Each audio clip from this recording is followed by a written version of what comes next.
Good evening, my name is Natalie Schloeder. I'm an aerospace PhD student here at Georgia Tech, and today I'm here to talk to you about how thinking gets you pregnant.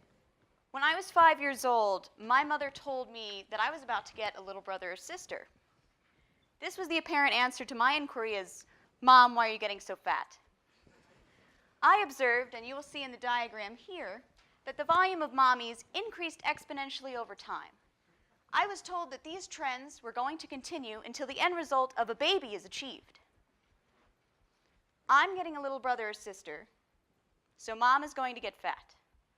But why? I thought perhaps she's storing up food for this new baby. It made sense. Animals store food.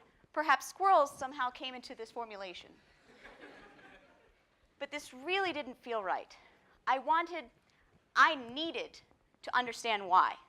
And so a few weeks later, I approached my mother and I said, "How do you get babies?" She had to pause and think about this for a minute.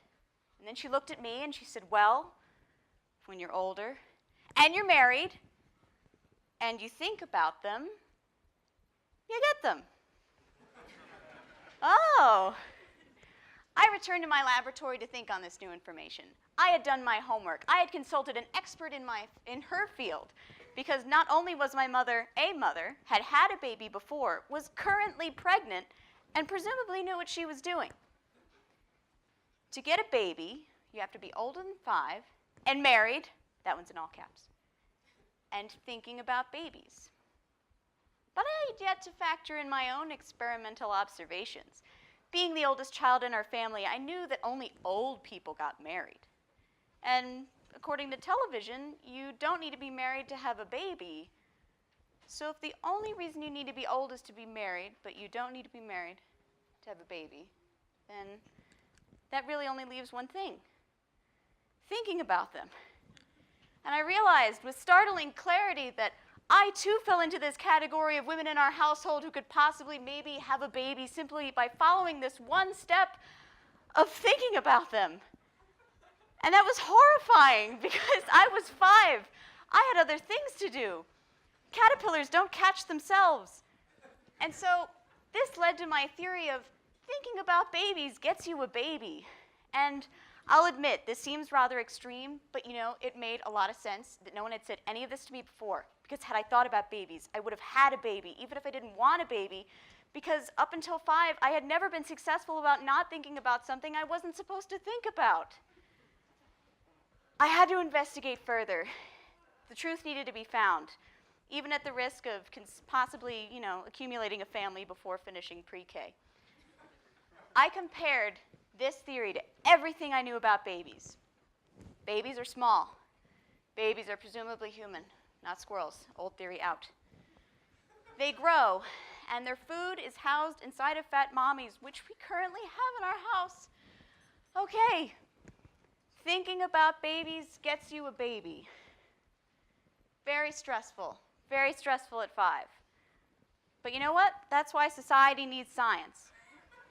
Because when we want to figure out why things develop or grow the way that they do, the scientific method presents a sound outline for our investigation.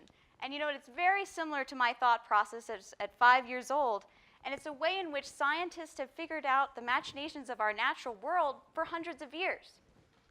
Back in the 1600s, there was a theory of spontaneous generation that said certain forms of life, like flies or worms or mice, all the great forms of life, can come from even better things like mud or rotting flesh. Woo! So this was nature's horrific magic show, and people believed it because with their eyes, they saw life spring forth from mud and decaying flesh, and everything that they knew said that this had to be true.